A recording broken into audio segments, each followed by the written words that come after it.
El comienzo de la Biblia arranca con 3 palabras en hebreo. Bereshit bara Elohim. En el principio creó Dios. El Nuevo Testamento arranca con 3 palabras en griego. En argeen, que significa en el principio era. No dice creó, no dice hizo, no dice comenzó a existir. El texto dice era, del verbo ser. Esa diferencia, bara, hebreo, frente a en, griego koiné. Es decir, la diferencia entre creó y la forma del Evangelio de Juan, era. Es la diferencia entre 2 maneras distintas de entender qué es lo que sostiene la realidad. El Génesis dice que Dios actuó y el mundo apareció. Juan dice que el Logos existía antes de que hubiera cualquier acto, antes de que hubiera cualquier mundo, antes de que hubiera cualquier principio. Y ese Logos que era antes de todo, eligió entrar en la historia. Eligió hacerse carne.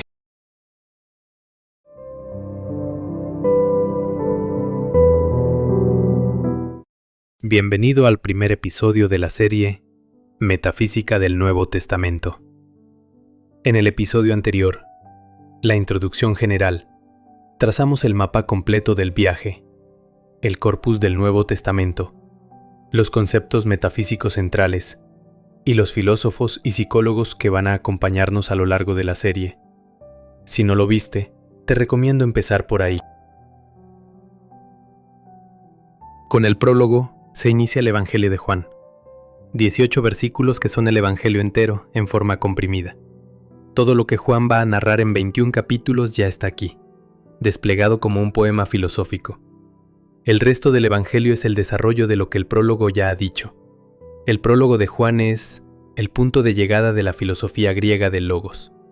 Esta filosofía tuvo su inicio en autores como Heráclito, Platón, los estoicos y Filón de Alejandría. También es la conclusión del relato de la creación, y también es, como veremos a través de Jung, Frankl y Hillman, uno de los mapas más precisos que existen de la estructura de la psique humana. En este episodio vamos a leer el texto en el griego original, con sus resonancias filosóficas en 5 siglos de pensamiento, con su profundidad psicológica, y con la pregunta constante de qué tiene que ver esta enseñanza con tu vida cotidiana. Al final, como práctica, el ejercicio.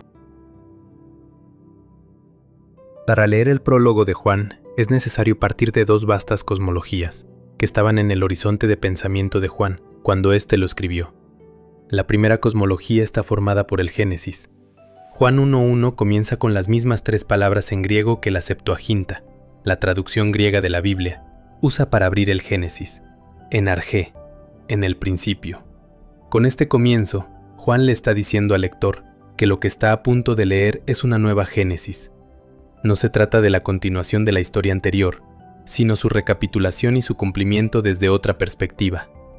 La palabra que, al ser pronunciada, crea el mundo, es el Logos que existía antes de que el mundo fuera creado, y que eligió entrar en él.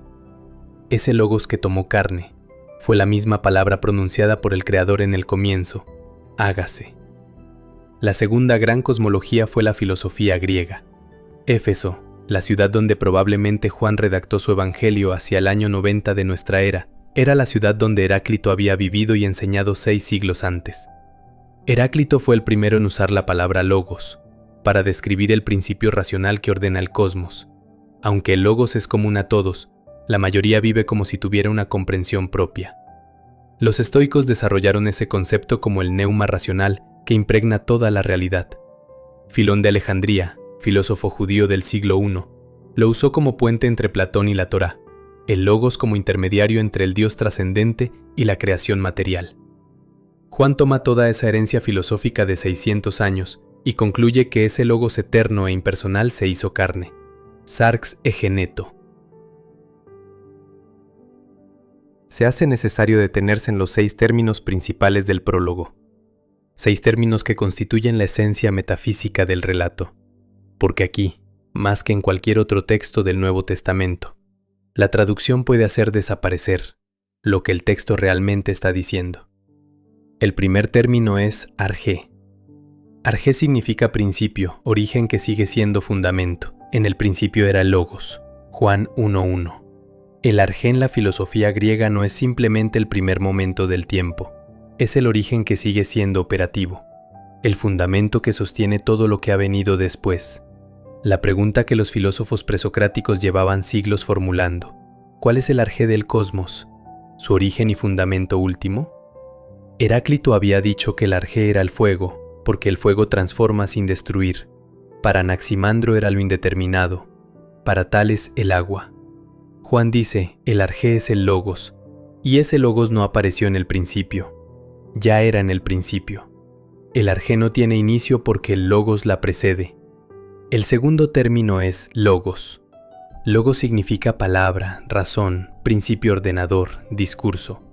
Y el logos estaba con Dios, y el logos era Dios. Juan 1:1. Logos es la palabra más cargada del griego filosófico. En Heráclito es el principio racional que ordena el cosmos.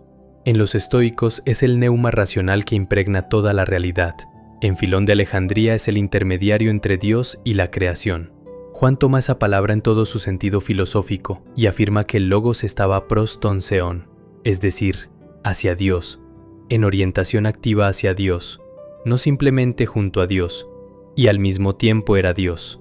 Sin artículo determinado antes del segundo, seos, no dice que el logos es el Dios en su totalidad, sino que participa de la naturaleza divina. Es una distinción que la teología ha debatido de forma constante. El principio racional del cosmos no es impersonal, tiene una relación, está orientado hacia. El tercer término o conjunto de términos es zoe, phos y escotia. Zoe, phos, escotia significan, respectivamente, vida plena, luz, tiniebla. En él estaba la vida, y la vida era la luz de los hombres, y la luz en la tiniebla brilla, y la tiniebla no la dominó. Juan 1, 4-5. Estas tres palabras forman la primera oposición estructural del prólogo. Juan usa zoe, no bios, que es la vida biológica, para describir lo que habita en el logos, es decir, la vida en su plenitud ontológica, la vida que va más allá de la mera supervivencia. Y esa palabra, zoe, hace referencia a su vez a phos, luz. En la filosofía platónica, la luz es la metáfora fundamental del conocimiento. Así como el sol hace visibles las cosas físicas, la luz inteligible hace visibles las realidades eternas. Pero Juan añade algo que Platón no había dicho. Esa luz brilla en la escotia, la tiniebla, y la tiniebla no la dominó. El verbo griego catalambanó puede significar aprender intelectualmente o dominar físicamente. La ambigüedad es deliberada. La tiniebla ni comprende la luz ni puede apagarla. Para Jung, esta imagen, luz que brilla en la oscuridad sin ser absorbida por ella, es la descripción más precisa del proceso de individuación, la conciencia que emerge del inconsciente sin quedar disuelta en él. El cuarto término es sarx egéneto. Sarx egéneto significa se hizo carne, devino carne. Y el Logos se hizo carne y habitó entre nosotros. Juan 1:14. Esta es la afirmación más inaceptable para la filosofía griega y la más central para el Evangelio de Juan. Sarx no es soma, es decir, el cuerpo en sentido general. Sarx es la carne en toda su especificidad material, lo que se cansa, lo que sangra, lo que tiene hambre, lo que siente dolor, lo que muere. Para Platón, el alma estaba aprisionada en el cuerpo, y la filosofía era el ejercicio de liberarse de esa prisión. Para los estoicos, la sabiduría consistía en trascender lo material hacia la razón pura. Para los gnósticos contemporáneos de Juan, la materia era el error del demiurgo, la prisión de la chispa divina. Y Juan dice que el Logos, el principio racional eterno, eligió ser sarx. No apareció en el mundo como si fuera carne. Egéneto significa llegar a ser, convertirse en ello. La eternidad devino temporalidad. Lo infinito eligió la finitud. Eso no tiene precedente en ningún sistema filosófico anterior, y su consecuencia es radical. Si el Logos se hizo sarx, entonces sarx, la carne, la materia, lo concreto y lo limitado, ya no puede ser el obstáculo al conocimiento de lo divino. Es su lugar de revelación. El quinto grupo de términos es haris, aletheia y exegesato. Estos términos significan, respectivamente, gracia, verdad o desocultamiento, y ha hecho la exégesis, lleno de gracia y de verdad. A Dios nadie le vio jamás, el Hijo unigénito, Él le ha dado a conocer. Juan 1:14.18. 3 palabras que cierran el prólogo con 3 afirmaciones filosóficamente precisas. Charis, gracia, no es piedad sentimental. Es el don que no puede ser merecido ni calculado, la generosidad que precede a cualquier mérito y que rompe el sistema del intercambio. El filósofo Jean-Luc Marion desarrolló en El ídolo y la distancia una fenomenología del don puro que resuena directamente. El don verdadero es el que no puede ser devuelto ni calculado, el que produce en el receptor algo que ninguna economía del intercambio podía haber producido. Aletheia, verdad. No es en griego la adecuación de una proposición a los hechos, como propone la teoría del conocimiento. Heidegger pasó décadas recuperando su etimología. El término se divide en 2 partes, el prefijo a, que significa privación, y el concepto leseia, que significa olvido. Aletheia es, por tanto, el desocultamiento, lo que emerge de la oscuridad del olvido y se hace visible. La verdad no se demuestra, se desvela. Y el tercer término de este último grupo es exegesato. Es la raíz exacta de nuestra palabra exégesis, sacar hacia afuera lo que estaba oculto en el interior. Juan dice que el unigénito, que estaba en el Padre, en el seno, en el centro más íntimo, salió para hacer la exégesis de lo que ningún texto podía haber contenido completamente. El logos que existía antes de todo se volvió narrable.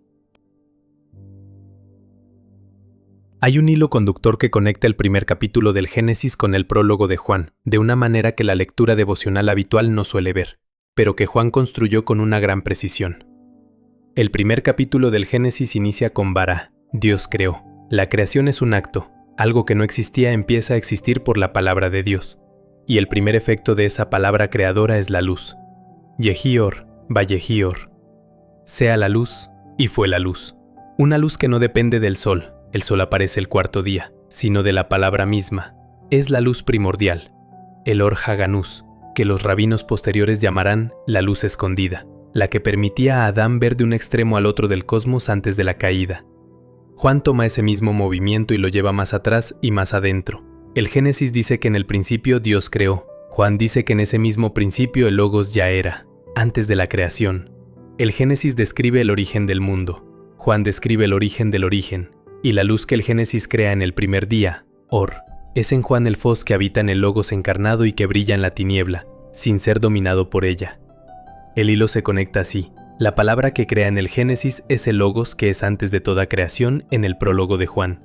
La luz que inaugura el cosmos en el Génesis es la luz que habita en el Logos encarnado en Juan, y el ser humano hecho a imagen de Dios en el Génesis, Tselem Elohim, es, en Juan, el que llega a ser hijo de Dios encarnado, porque el Logos, que era la imagen originaria, entró en la historia para recapitularla desde adentro. El prólogo de Juan, por tanto, no solo inicia el Nuevo Testamento, sino que también cierra el arco que el Génesis había abierto, y lo cierra con un gesto que el Génesis no podía haber anticipado. La palabra que creó el mundo eligió entrar en lo que había creado. 4 grandes filósofos de distintas épocas y culturas se han acercado al prólogo de Juan, y desde su análisis han contribuido a iluminar el pasaje más bello del Nuevo Testamento. El primero de ellos es Heráclito. Heráclito escribió en el siglo V a.C., en la misma Éfeso donde Juan redactó su Evangelio 600 años después. Su logos no es personal ni encarnado, es el principio racional impersonal que organiza el cosmos. Pero hay en su fragmento más famoso algo que Juan recoge y transforma. Aunque logos es común a todos, la mayoría vive como si tuviera una comprensión propia. El logos de Heráclito está presente en todo, y la mayoría no lo percibe. Juan dice algo estructuralmente idéntico en el versículo 10. Estaba en el mundo, y el mundo fue hecho por medio de él, y el mundo no le conoció. El cosmos no reconoció al principio que lo hizo posible. Heráclito describe una tragedia epistémica. El logos es universal y nadie lo escucha. Juan describe una tragedia histórica. El logos se volvió visible en un rostro concreto y nadie lo reconoció. La diferencia es que el logos de Juan tiene nombre. El segundo filósofo es Plotino. Plotino, en las Eneadas, Desarrolló el sistema de emanaciones más elaborado de la antigüedad. Del uno emana el nous, la inteligencia divina. Del nous emana el alma del mundo, y de ahí la materia, el nivel más lejano del uno, el grado máximo de la privación del ser. El retorno filosófico consiste en ascender de vuelta hacia el uno. El cuerpo y la materia son obstáculos que hay que trascender. El prólogo de Juan tiene exactamente la misma estructura descendente. El Logos está con Dios, entra en el mundo, se hace carne. Pero donde Plotino hace de ese descenso una degradación de la que hay que escapar, Juan hace de él la culminación del movimiento. El Logos no desciende a la materia como fracaso, desciende como elección. La sarx no es la lejanía máxima del uno, es el lugar donde el uno elige hacerse visible. Juan invierte a Plotino sin mencionarlo. Así dice Plotino: el uno no puede ser nombrado, no puede ser pensado, solo puede ser tocado en el momento de la unión más íntima, más allá de toda discursividad. Plotino, Eneada 6, 9. El tercer filósofo es Heidegger. Heidegger dedicó décadas a la pregunta por el ser y a la recuperación de la palabra griega aletheia, como desocultamiento. Su crítica de la metafísica occidental consistía en que la pregunta por los entes había prevalecido sobre la pregunta por el ser, y señalaba que los griegos presocráticos tenían una comprensión más originaria y plena. La verdad no es correspondencia entre la proposición y el hecho correspondiente. La verdad es el acontecimiento del desvelamiento, el momento en que lo que estaba oculto se hace presente. El prólogo de Juan termina con exegesato. El Logos hizo la exégesis, sacó hacia afuera lo que estaba oculto en el interior del Padre. Eso es exactamente la aletheia heideggeriana, no una descripción correcta de Dios, sino el acontecimiento del desvelamiento de lo que ninguna descripción podía contener. El Génesis era aletheia parcial, la creación como primer desvelamiento. Juan dice que esa aletheia llega a su grado máximo en la sarx del Logos. El cuarto filósofo es Levinas. Emmanuel Levinas, filósofo judío del siglo XX, desarrolló en totalidad e infinito una fenomenología del rostro del otro como el único lugar donde lo infinito puede hacerse percibible. El rostro no se ve como se ven las cosas. El rostro interrumpe, interpela, exige. Y en esa interpelación lleva algo que excede la totalidad de lo visible, la huella de lo infinito. El prólogo de Juan dice que la doxa, la gloria que ningún ser humano puede ver directamente, que el Moisés del Éxodo solo puede contemplar de espaldas, se volvió visible en el rostro de un ser humano concreto. No en el concepto de humanidad, sino en la sarx de una persona con nombre e historia.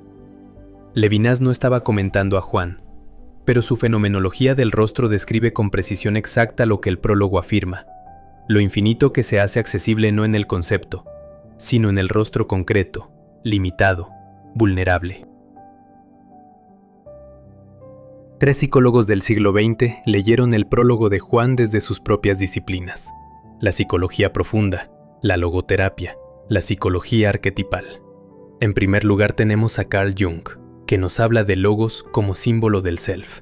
Jung dedicó páginas decisivas en Aion y en Psicología y Religión a la figura del Cristo joaneo.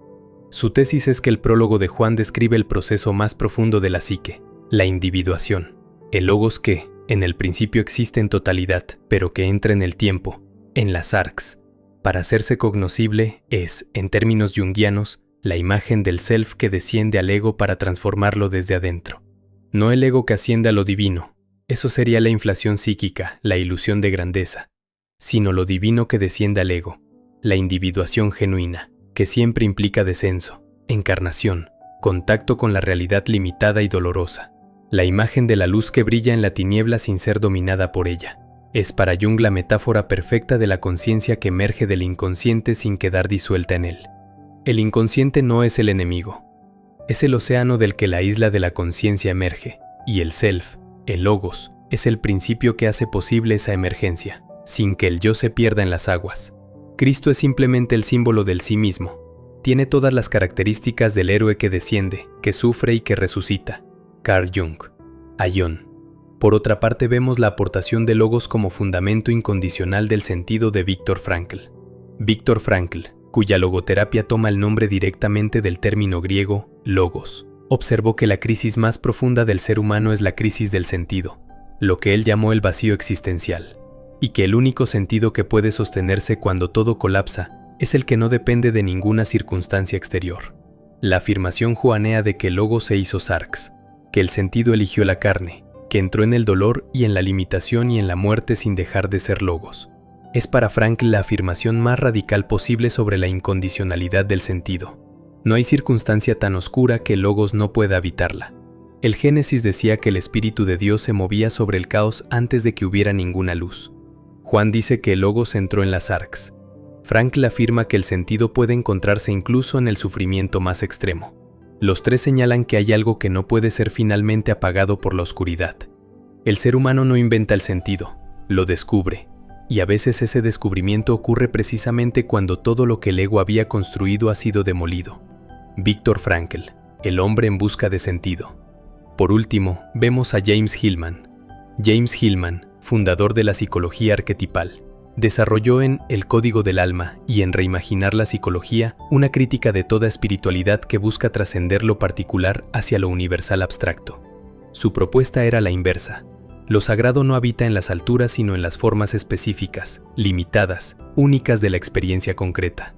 El daimon, la vocación más profunda de cada persona, no se descubre ascendiendo a lo universal, sino descendiendo a lo más particular de la propia vida.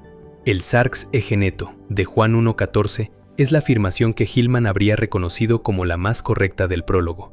El logos no ilumina desde arriba, desde la distancia de la perfección abstracta. Elige lo concreto, lo limitado, lo que tiene nombre y historia y cicatrices. Lo sagrado tiene sabor porque tiene materia. Veamos a continuación, con 3 ejemplos, cómo el prólogo describe algo que ya conocemos en nuestro interior. En el primer ejemplo, vemos el logos que existe antes de tus preguntas. Hay momentos en la vida de cualquier persona en que la realidad parece caos puro, tohu vabohu, el término hebreo del Génesis para el estado anterior a la creación, vacío y desordenado. Una transición en que lo que era ya no es, y lo que viene no tiene nombre todavía.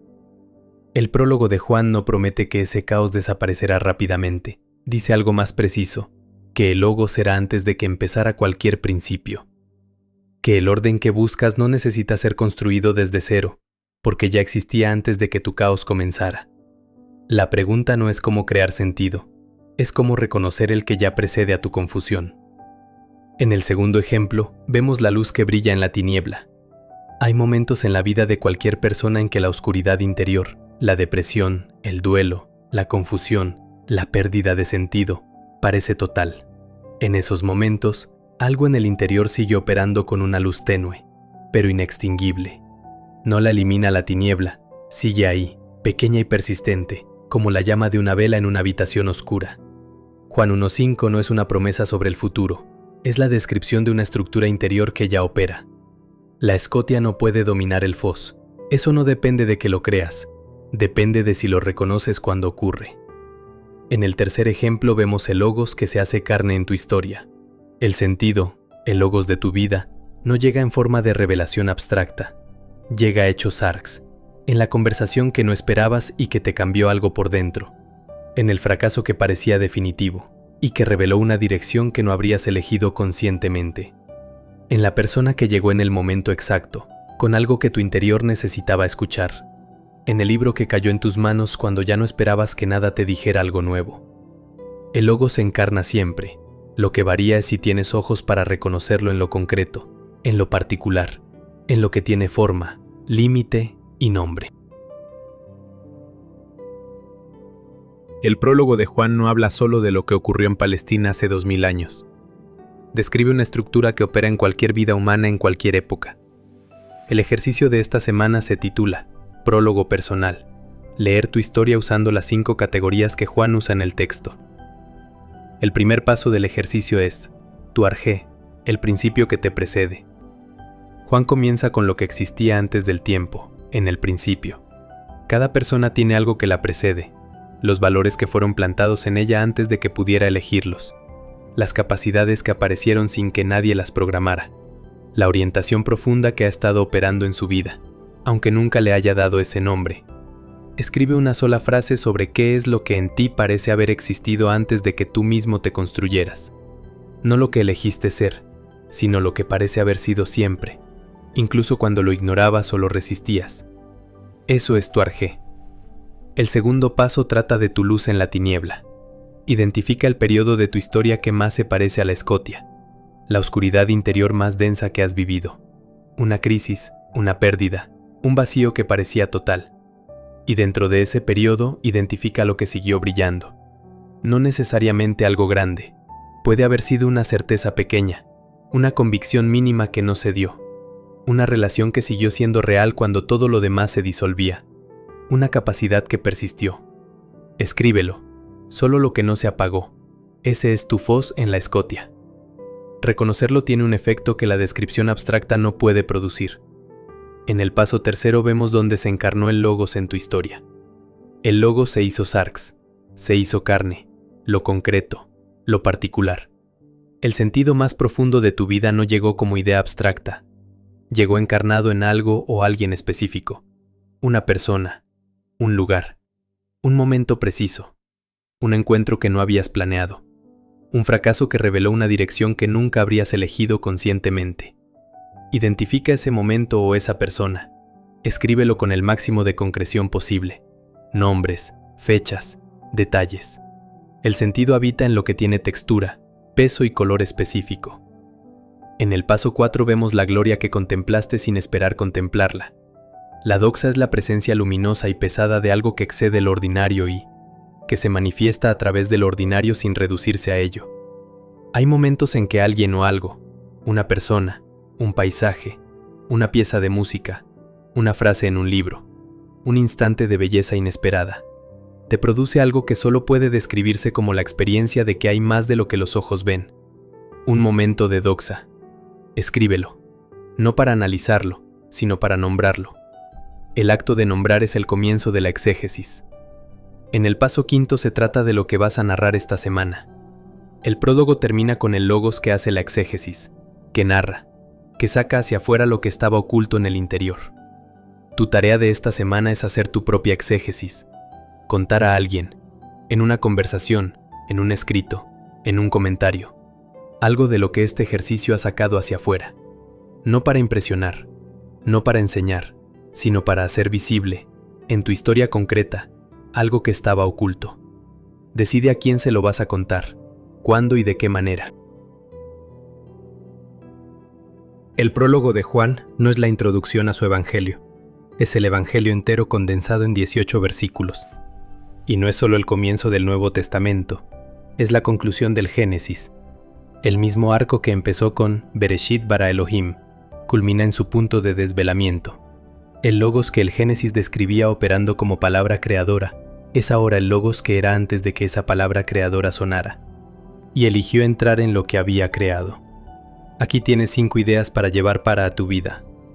La primera, el arjé del prólogo no es simplemente el primer momento del tiempo. Es el fundamento que sigue siendo operativo, el principio que precede a cualquier inicio posible. El logos no apareció en el principio, ya era en el principio, antes de la creación del Génesis, antes de cualquier pregunta que puedas formular. La segunda idea es que luz brilla en la tiniebla y la tiniebla no la dominó. Esa no es una promesa consoladora, es una descripción estructural de algo que opera en la psique, incluso cuando el ego no lo percibe. La conciencia no puede ser finalmente apagada por el inconsciente. El self no puede ser completamente dominado por la sombra. La luz sigue. La tercera idea es que el sarx egeneto es el gesto más subversivo de toda la filosofía antigua. Decir que el logos eligió hacerse carne, entrar en la fragilidad, en la limitación, en el dolor, invierte el movimiento que toda la espiritualidad griega había planteado. No el alma que asciende escapando del cuerpo, sino el logos que desciende eligiendo el cuerpo. El sentido no está arriba del todo, está dentro de todo. La cuarta idea importante es que la aletheia es desocultamiento. La verdad no se construye, se desvela.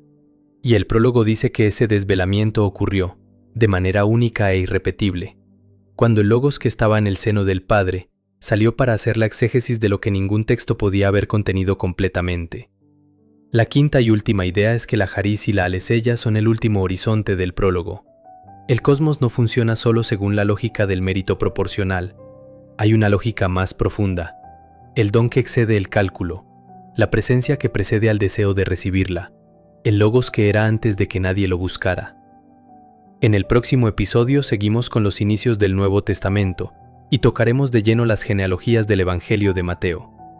El Logos se hizo carne y vino a este mundo en un contexto, en una cultura, en una familia. Esa familia tiene un origen, que se remonta al comienzo de la cultura hebrea, es decir, a Abraham.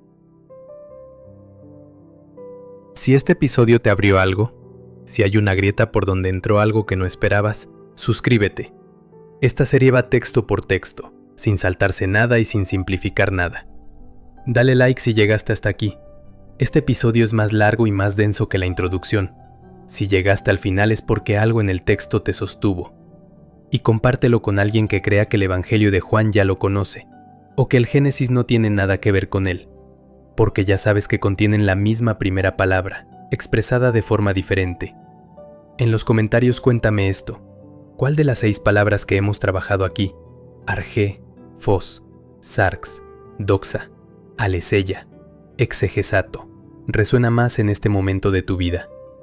La que toca algo que está ocurriendo ahora. Escríbela sola si quieres, sin explicación. O escribe lo que necesites escribir. Te leo en los comentarios.